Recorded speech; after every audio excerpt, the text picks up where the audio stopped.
Hello everyone, welcome to your own institute commerce Pathshala. तो अब तक हमें लगभग 4 क्लासेस हो चुकी हैं जुड़े हुए। तो मैंने आपको चैप्टर शुरू किया हुआ था accounting for partnership from fundamental. आज हमारी है क्लास नंबर 5 और आज मैं आपको टॉपिक पढ़ाने वाला हूं बच्चों, जिसका नाम है कैपिटल अकाउंट सिस्टम। तो कैपिटल अकाउंट सिस्टम क्या होता है, इसमें किस तरीके से चीज़ें रिकॉर्ड होती हैं, आइए स्टार्ट करते हैं।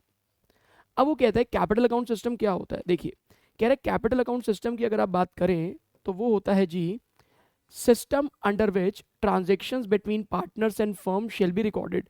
मतलब देखिए, जब भी हम लोग एक पार्टनरशिप फर्म चला रहे होते हैं तो पार्टनर्स और फर्म के बीच में क्या होता है, लेन देन होता है। अब कैसा लेन देन होता है, जैसे पार्टनर अगर फर्म में काम करता है तो फर्म उसको सैलरी कमीशन बोनस देती है। पार्टनर अगर फर्म में अपना कोई पैसा लगाता है तो फर्म उसको बदले में इंटरेस्ट ऑन कैपिटल देती है। अगर पार्टनर वहाँ से पैसा विड्रॉ करता है तो उसे हम लोग ड्रॉइंग्स कहते हैं, और अगर उसके ऊपर इंटरेस्ट चार्ज होता है तो उसे बोलते हैं बच्चों इंटरेस्ट ऑन ड्रॉइंग। तो यही हुआ कि पार्टनर और फर्म के बीच में जब भी हमारी लेन देन हो रही है तो उस लेन देन को रिकॉर्ड करने का एक सिस्टम होता है। उस सिस्टम को बोलते हैं क्या, कैपिटल अकाउंट सिस्टम। तो देर आर टू चॉइसेस, या तो आप लोग अपने बिजनेस में कैपिटल अकाउंट सिस्टम फॉलो करते हैं या फिर आप लोग अपना fluctuating capital account system follow करते हैं। तो या तो आप fix capital account system follow करेंगे या फिर आप fluctuating capital account system follow करेंगे। दोनों में से कोई भी सिस्टम आप फॉलो कर सकते हैं। तो अगर आप लोग fix capital account system follow करते हैं तो आपको बच्चों दो अकाउंट बनाने पड़ते हैं, एक होता है कैपिटल अकाउंट और एक होता है जी आपका करंट अकाउंट। और अगर आप लोग fluctuating capital account system follow करते हैं तो वहां पर आपको एक ही अकाउंट बनाना होता है, कैपिटल अकाउंट। तो एक बारी फटाफट से, तो जब भी पार्टनर और फर्म के बीच में कोई भी बच्चों लेन देन होगी उसको रिकॉर्ड करने के जो सिस्टम होता है उसे बोलते हैं कैपिटल अकाउंट सिस्टम। अब कैपिटल अकाउंट सिस्टम हमारे दो तरीके से हैं। जैसे हमने 11th क्लास में पढ़ा था कि डेप्रिसिएशन को कैलकुलेट करने के दो मेथड थे, एक स्ट्रेट लाइन मेथड था, एक रिटन डाउन वैल्यू मेथड था। ऐसे ही हमारे पार्टनर्स और फर्म के बीच में की जाने वाली लेन देन को रिकॉर्ड करने वाले सिस्टम के लिए आपके पास दो ऑप्शंस हैं या दो फॉर्मूलाज हैं या जो दो तरीके हैं। एक है आपका जी फिक्स कैपिटल अकाउंट सिस्टम और एक है बच्चों फ्लक्चुएटिंग कैपिटल अकाउंट सिस्टम। अब बताइए, फिक्स वाले में कितने अकाउंट बनेंगे, दो, एक होगा कैपिटल अकाउंट, एक होगा करंट अकाउंट। मतलब जितनी भी लेन देन होंगी उनको हम लोग दो पार्ट में स्प्लिट करेंगे, डिवाइड करेंगे। कुछ चीजें हमारी कैपिटल अकाउंट में रिकॉर्ड हो जाएंगी और कुछ चीजें हमारी करंट अकाउंट के अंदर रिकॉर्ड कर दी जाएंगी। लेकिन अगर आप लोगों ने fluctuating capital account system follow कर रहे हो तो फिर आपको स्प्लिट करने की जरूरत नहीं है, डिवाइड करने की जरूरत नहीं है, बांटने की जरूरत नहीं है। जितनी भी लेन देन है उनको एक ही अकाउंट में रिकॉर्ड करना, जिसका नाम होगा आपका कैपिटल अकाउंट। आगे बढ़ते हैं जी। अब यहां पर वो कहता है कि जनरली कैपिटल अकाउंट का जब आप लोग अपने दो अकाउंट बनाते हो, कैपिटल और करंट, तो जनरली ये आपका 1 मार्कर में भी आ जाता है। जनरली कैपिटल अकाउंट का क्या होता है, क्रेडिट बैलेंस होता है, मतलब पॉजिटिव बैलेंस आपको देखने के लिए मिलेगा। जबकि जो करंट अकाउंट होता है उसका डेबिट बैलेंस भी हो सकता है, क्रेडिट बैलेंस भी हो सकता है। तो 1 मार्कर में होता है कि यार कौन सा अकाउंट ऐसा है जिसका हमेशा ही आपका क्रेडिट बैलेंस आएगा, तो उसका आंसर आएगा कैपिटल अकाउंट। कोई ऐसा अकाउंट जिसमें आपका डेबिट बैलेंस भी आ सकता है, आपका क्रेडिट बैलेंस भी आ सकता है, तो वो है आपका करंट अकाउंट। ये अभी जब मैं आपको लॉन्ग क्वेश्चन कराऊंगा तो ज्यादा बेटर आपको समझ में आएगा। कैपिटल अकाउंट में याद रखिएगा हमेशा चार बातें रिकॉर्ड होती हैं, एक होता है ओपनिंग बैलेंस, एक होता है क्लोजिंग बैलेंस, एक होता है एडिशनल कैपिटल, एडिशनल कैपिटल, और एक होता है बच्चों इसमें परमानेंट ड्रॉइंग। तो कहने का मतलब जितनी भी लेन देन हुई उनको हम लोगों ने दो पार्ट में स्प्लिट किया। तो पहले पार्ट में हमने चार ट्रांजेक्शन्स ली। तो चार ट्रांजेक्शन कौन कौन सी है, opening balance, closing balance, additional capital और परमानेंट ड्राइंग। परमानेंट ड्राइंग का एक और नाम भी होता है ड्राइंग्स आउट ऑफ कैपिटल। ठीक है जी। तो कहने का मतलब इन चार बातों के अलावा और कोई अगर लेन देन पार्टनर और फर्म के बीच में हुई तो वो कहाँ रिकॉर्ड होगी, करंट अकाउंट में। तो सर क्या क्या हो सकता है, सैलरी, और क्या रिकॉर्ड हो सकता है, कमीशन, और क्या रिकॉर्ड हो सकता है, बोनस, और क्या रिकॉर्ड हो सकता है, इंटरेस्ट ऑन कैपिटल, और क्या रिकॉर्ड हो सकता है, टेम्परेरी ड्राइंग्स। जैसे आपने ऊपर परमानेंट ड्राइंग लिखा ना, तो जो टेम्परेरी ड्राइंग्स होती है वो जाती है आपकी करंट अकाउंट में। सर ये परमानेंट और टेम्परेरी ड्राइंग में क्या डिफरेंस होता है, अभी बताऊंगा। और या फिर आपके प्रॉफिट्स हो गए फर्म में अगर हो रहे हैं, या फिर अगर आपके फर्म में लॉसेज हो गए, तो ये सारी चीजें कहाँ जाती हैं, करंट अकाउंट में। तो सर ऐसे इतनी सारी चीजें याद कैसे रखेंगे, बट याद रखने की जरूरत ही नहीं है। आपको क्या करना है, आपको ये देखिए कि पार्टनर और फर्म के बीच में अगर कोई भी लेन देन हो रही है और हम लोग क्या कर रहे हैं, fix capital account system follow कर रहे हैं, तो आपको लाजमी है कि दो अकाउंट बनाने पड़ेंगे, एक कैपिटल एक करंट। तो कैपिटल अकाउंट में सिर्फ चार बातें रिकॉर्ड करना, कौन कौन सी चार बातें हैं, opening balance, closing balance, additional capital and permanent drawing. And permanent drawing का एक टेक्निकल नाम है जिसको बोलते हैं आप ड्राइंग्स आउट ऑफ कैपिटल। और उसके अलावा याद क्या करनी है, ये सिर्फ 4 बातें। इसके अलावा अगर कोई भी ट्रांजेक्शन या लेन देन होगी उसको रिकॉर्ड करोगे आप लोग करंट अकाउंट में। तो करंट अकाउंट में क्या क्या आ गया, सैलरी आ गया, कमीशन आ गया, बोनस आ गया, इंटरेस्ट ऑन कैपिटल आ गया, टेम्परेरी ड्राइंग्स आ गया, प्रॉफिट या लॉस आ गया। और तरीका क्या होता है कि कौन सी चीज डेबिट में जाएगी, कौन सी क्रेडिट, सिंपल सा लॉजिक है। कोई भी चीज अगर आपने पार्टनर से रिकवर करनी है तो वो पार्टनर के अकाउंट में डेबिट, कोई भी चीज अगर आपने पार्टनर को पे करनी है तो वो पार्टनर के अकाउंट के क्रेडिट में। अभी रिकॉर्ड करके बताऊंगा।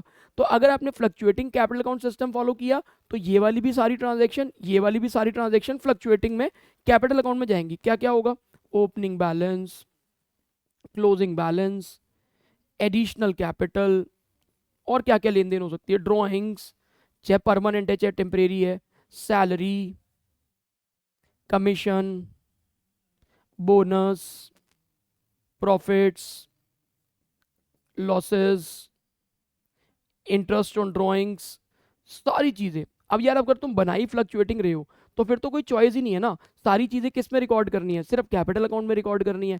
तो बिल्कुल आराम आराम से सोच लो कि यार देखो, जब भी पार्टनर्स और फर्म के बीच में लेन देन होगा, चाहे वो सैलरी के रूप में हो, चाहे कमीशन के रूप में हो, चाहे बोनस के रूप में हो, चाहे इंटरेस्ट ऑन कैपिटल के रूप में हो, चाहे ड्रॉइंग्स के रूप में हो, चाहे प्रॉफिट्स के रूप में, चाहे लॉस में, तो अब अगर इन चीजों को हमने बुक्स ऑफ अकाउंट्स में रिकॉर्ड करना है तो रिकॉर्ड करने के लिए ऑब्वियसली कुछ ना कुछ तो सिस्टम फॉलो करना पड़ेगा। तो उस सिस्टम को बोलते हैं क्या, कैपिटल अकाउंट सिस्टम। अब सिस्टम आपके दो तरीके से हैं, एक होता है फिक्स कैपिटल अकाउंट सिस्टम, एक होता है फ्लक्चुएटिंग कैपिटल अकाउंट सिस्टम। तो बेटा फिक्स कैपिटल अकाउंट सिस्टम के अकॉर्डिंग अगर चलोगे तो आपको 2 अकाउंट बनाने पड़ेंगे, एक होता है कैपिटल अकाउंट और एक होता है जी आपका करंट अकाउंट। तो अगर आप कैपिटल अकाउंट और करंट अकाउंट 2 अकाउंट बनाते हो तो कैपिटल में जाएंगी 4 बातें, एक होता है opening balance, closing balance, additional capital, permanent drawing. Permanent drawing का नाम होता है एक तरीके से ड्राइंग्स आउट ऑफ कैपिटल। और बाकी सारी चीजें जाएंगी आपकी करंट अकाउंट में, जैसे salary, commission, bonus, interest on capital, temporary drawing, profit loss. और अगर आप फ्लक्चुएटिंग बना रहे हो फिर तो कोई झगड़ा ही नहीं है, सारी चीजें आपने कहाँ रिकॉर्ड कर देनी है, एक ही अकाउंट में जिसका नाम है कैपिटल अकाउंट। अच्छा, ये चीज आपके लिए नई है कि ड्राइंग्स हमारी 2 तरीके से होती हैं, एक होती है परमानेंट ड्राइंग और एक होती है बच्चों टेम्परेरी ड्राइंग। तो परमानेंट ड्राइंग का मतलब क्या होता है, टेम्परेरी ड्राइंग का मतलब क्या होता है, अकाउंटिंग के अंदर इसका क्या इफेक्ट होता है वो समझते हैं। सुनिए, जैसे मान लीजिए कि हम लोगों ने अपने बैंक में कोई पैसे जमा करवा रखे थे, मान लो 20 लाख रुपए सेविंग अकाउंट में। तो बैंक हमें क्या करता था, सेविंग अकाउंट का एक इंटरेस्ट पे करता था 20 लाख के ऊपर। अब मुझे पैसों की जरूरत पड़ी, अब मैं पैसे जब बैंक में से निकालूंगा तो 2 तरीके से निकाल सकता हूँ। या तो मैं बोलूंगा कि भाई मुझे 5 लाख की जरूरत है और मैं कोई उधार नहीं मांग रहा, वो पैसे तो मैं परमानेंटली विड्रॉ कर रहा हूँ जो कि मैं आपको वापस नहीं करूंगा, बैंक को बोल रहा हूँ। तो बैंक ने बोला ठीक है सर, तो पहले मेरे सेविंग अकाउंट में कितने पड़े हुए थे, 20 लाख, 5 लाख रुपए मैंने परमानेंटली निकाल लिए, तो अब बैंक में मेरे कितने रह गए, 15 लाख। तो इसका इफेक्ट क्या होगा, पहले मुझे 20 लाख के ऊपर सेविंग अकाउंट का इंटरेस्ट मिलता था, अब 5 लाख रुपए मैंने परमानेंटली निकाल लिए, तो अब मुझे कितने बैलेंस के ऊपर इंटरेस्ट मिलेगा, 15 लाख के ऊपर।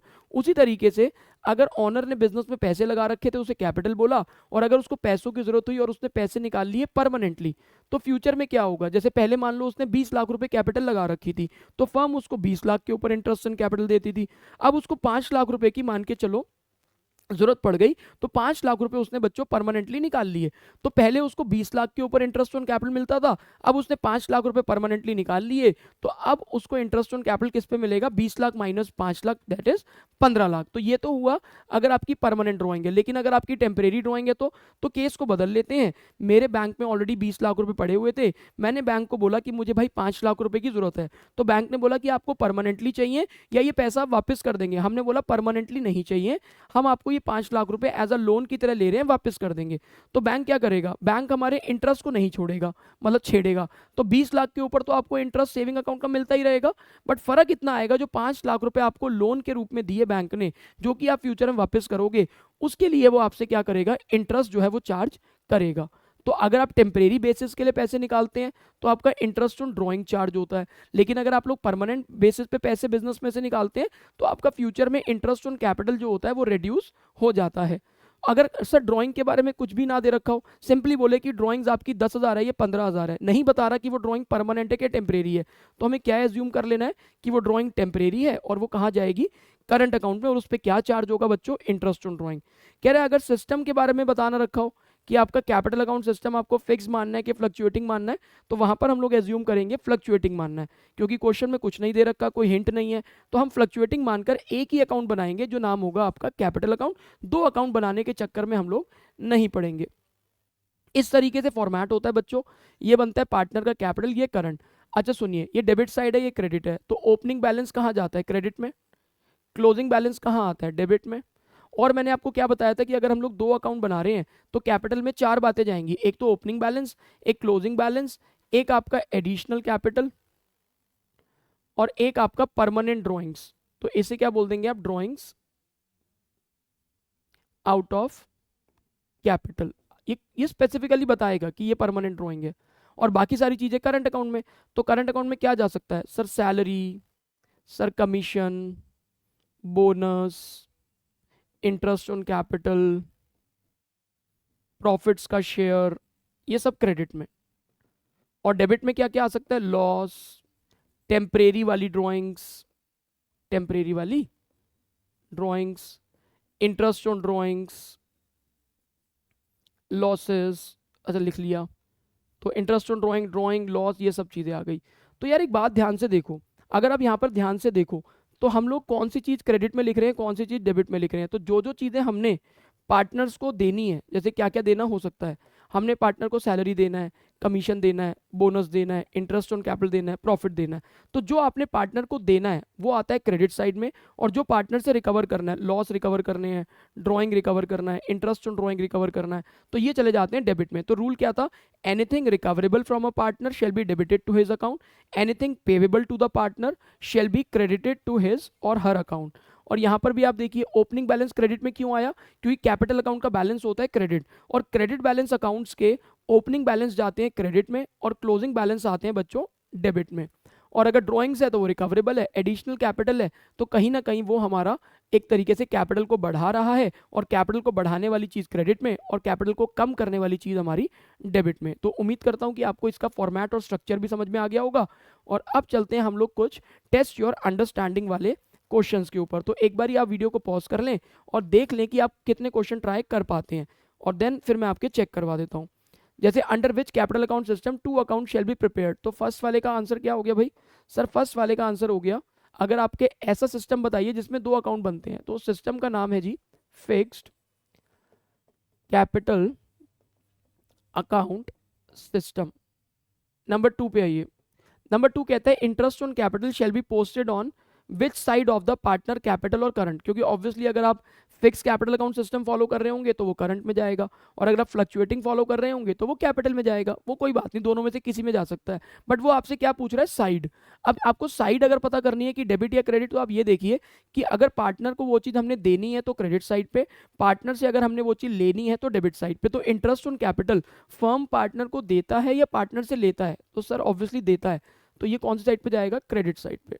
नंबर तीन, इंटरेस्ट ऑन ड्राइंग किस साइड पे जाएगा? सर डेबिट साइड पे। नंबर चार, इंटरेस्ट ऑन ड्राइंग आपका चार्ज होता है ड्राइंग्स आउट ऑफ कैपिटल के ऊपर, इज इट ट्रू और फॉल्स? भाई ड्राइंग आउट ऑफ कैपिटल मतलब permanent drawing. Sir permanent drawing के ऊपर कभी इंटरेस्ट ऑन ड्राइंग चार्ज नहीं होता, परमानेंट ड्राइंग के ऊपर इंटरेस्ट ऑन कैपिटल रिड्यूस हो जाता है, तो इसका आंसर आएगा फॉल्स। तो किसके ऊपर इंटरेस्ट ऑन ड्राइंग लगता है? वो आपका लगता है ड्राइंग्स आउट ऑफ प्रॉफिट या फिर टेम्परेरी ड्राइंग के ऊपर। सैलरी कमीशन बोनस हमारा पार्टनर के अकाउंट के कौन सी साइड पे रिकॉर्ड होगा? Sir salary commission bonus partner को देना होता है कि पार्टनर से लेना होता है? ऑब्वियसली पार्टनर को देना होता है, तो जो चीज पार्टनर को देनी है वो क्रेडिट साइड पे। लॉस हमारा क्रेडिट साइड पे रिकॉर्ड होता है पार्टनर के अकाउंट में, फॉल्स। क्रेडिट पे नहीं, ये आपका डेबिट पे रिकॉर्ड होता है। नंबर सेवन, कौन सा अकाउंट हमेशा क्रेडिट बैलेंस आपको शो करेगा? पढ़ाया था मैंने आपको, कैपिटल अकाउंट। और कौन से अकाउंट का डेबिट या क्रेडिट बैलेंस कुछ भी हो सकता है? वो होएगा जी आपका करंट अकाउंट। तो उम्मीद करता हूं कि ये वाले आपको क्वेश्चन समझ में आए होंगे, और इससे आपको कॉन्सेप्ट जो होगा और बेहतर क्लियर हो गया होगा। तो आइए एक प्रैक्टिकल क्वेश्चन करते हैं बच्चों। If the partner capital account system is fixed, तो आप बताइए ये वाले अकाउंट कहाँ रिकॉर्ड होंगे या ये वाली ट्रांजेक्शन कहाँ रिकॉर्ड होंगी? तो वीडियो को एक बारी बच्चों पॉज कर लीजिए, और आप क्या करिए, एक बारी इन क्वेश्चंस को ट्राई कर लीजिए, और उसके बाद फिर मैं आपको चेक करवा देता हूँ।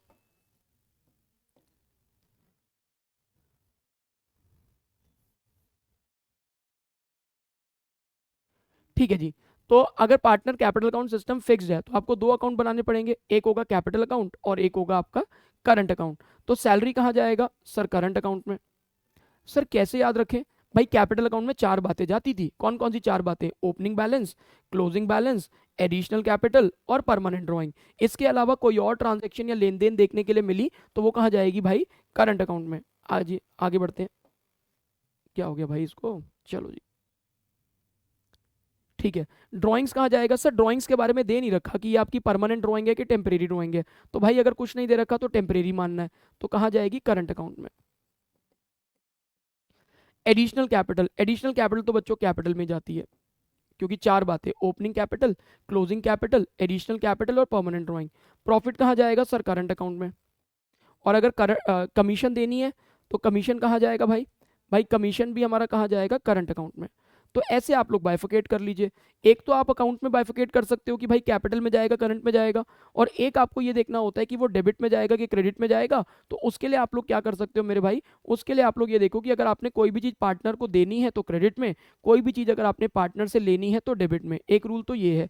दूसरा रूल ये है कि कोई भी ट्रांजेक्शन, कोई भी आइटम अगर हमारे पार्टनर के अकाउंट को, पार्टनर के कैपिटल या करंट अकाउंट को बढ़ा रही है तो क्रेडिट में, और अगर घटा रही है, कम कर रही है तो डेबिट में। जैसे प्रॉफिट बढ़ाता है तो क्रेडिट में है, लॉस कम करता है तो डेबिट में है, इंटरेस्ट ऑन कैपिटल से पार्टनर का कैपिटल या करंट अकाउंट बढ़ता है तो क्रेडिट में है, और इंटरेस्ट ऑन ड्राइंग से कम होता है तो डेबिट में है। बहुत सिंपल है ना। आगे बढ़ते हैं। फिर बच्चों ये वाला क्वेश्चन है एक, इसमें क्या करना है आपको? ये पूरा क्वेश्चन आपको सॉल्व करना है, और इसमें आपको दो अकाउंट बनाने हैं। एक तो बनाना है आपको भाई, एक बनाना है पार्टनर का कैपिटल अकाउंट, ओहो एक सेकेंड, एक बनाना है आपको पार्टनर का कैपिटल अकाउंट और एक बनाना है आपको पार्टनर करंट अकाउंट। मैं सिर्फ डिस्कस करूंगा, ट्राई आप लोग खुद करोगे। X and Y are partner sharing profit and losses in the ratio of 7:3। इसका मतलब क्या है कि जब भी प्रॉफिट का बंटवारा होगा तो एक्स को मिलेगा 7/10 और वाई को मिलेगा 3/10, जबकि इसका इन अकाउंट को बनाने में कोई भी योगदान नहीं है।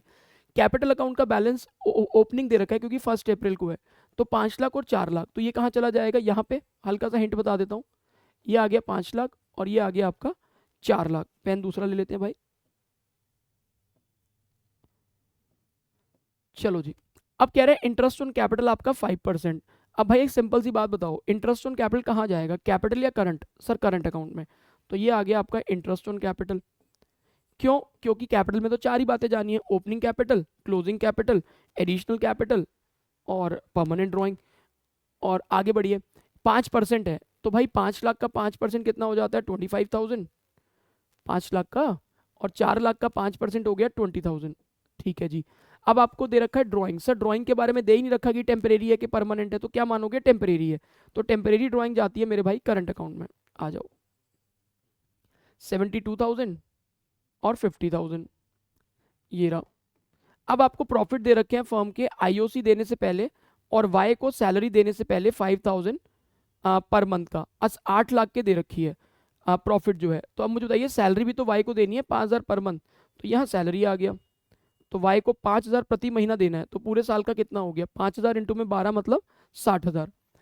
अब आपका प्रॉफिट दे रखा है, उसमें से रिजर्व देना है। अब लास्ट में आपको सिर्फ क्या निकालना है? डिस्ट्रीब्यूटेबल प्रॉफिट निकालने हैं या डिविजिबल, उनको 7:3 में डिवाइड करना है। आ जाओ फटाफट से मुझे बताओ, आपको प्रॉफिट दिए कितने हुए थे?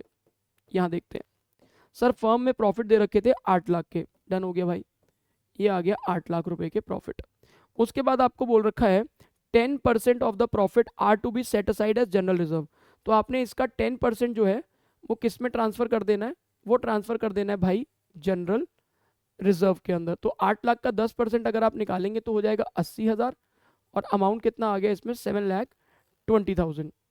अब रिजर्व आपने अगर बनाया है तो वो आपने पार्टनर को थोड़ी दिया है, तो पार्टनर के अकाउंट में जो है वो नहीं जाने वाला। एक सेकेंड,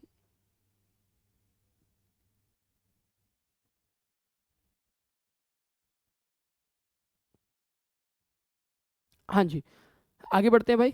अब उसके बाद क्या बोल रहे हैं? 8 लाख में से 10,000 के तो रिजर्व चले गए, फिर आपने सैलरी दी है वाई को 60,000, तो माइनस करवा दो सैलरी वाई को, ये आ गया 60,000।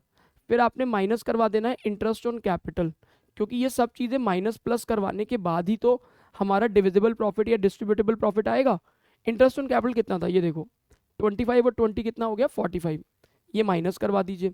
अब यहाँ से जो वैल्यू आएगा इसको डिवाइड कर देना 7:3 में, क्योंकि ये इनका रेशियो है, और ये कहाँ चला जाएगा आपका, ये चला जाएगा करंट अकाउंट के क्रेडिट साइड में। तो एक बारी कमेंट सेक्शन में अपने फाइनल आंसर्स को ज़रूर बताना कि आपका फाइनल आंसर क्या आया। और एक बारी मैं शीट दिखा देता हूँ, एक तो ये वाली है, स्क्रीनशॉट ले लीजिए, और एक ये वाली है। फाइनल आंसर आपको कमेंट में बताना है कि आपका फाइनल आंसर जो है वो क्या आ रहा है। तो उम्मीद करता हूँ कि आपको ये कैपिटल अकाउंट सिस्टम बच्चों समझ में आ गया होगा, और उम्मीद करता हूँ कि अभी तक के जितने भी टॉपिक्स मैंने आपको करवाए हैं वो आपको क्लियर हो गए होंगे। तो अगर आपको अच्छा लग रहा है, आपको पढ़ने में समझ में आ रहा है, तो चैनल को जरूर लाइक करें, सब्सक्राइब करें, और वीडियो को जितना ज़्यादा हो सके शेयर करें। जय श्री राम बच्चों, मिलते हैं आपसे नेक्स्ट वीडियो में। जय हिंद।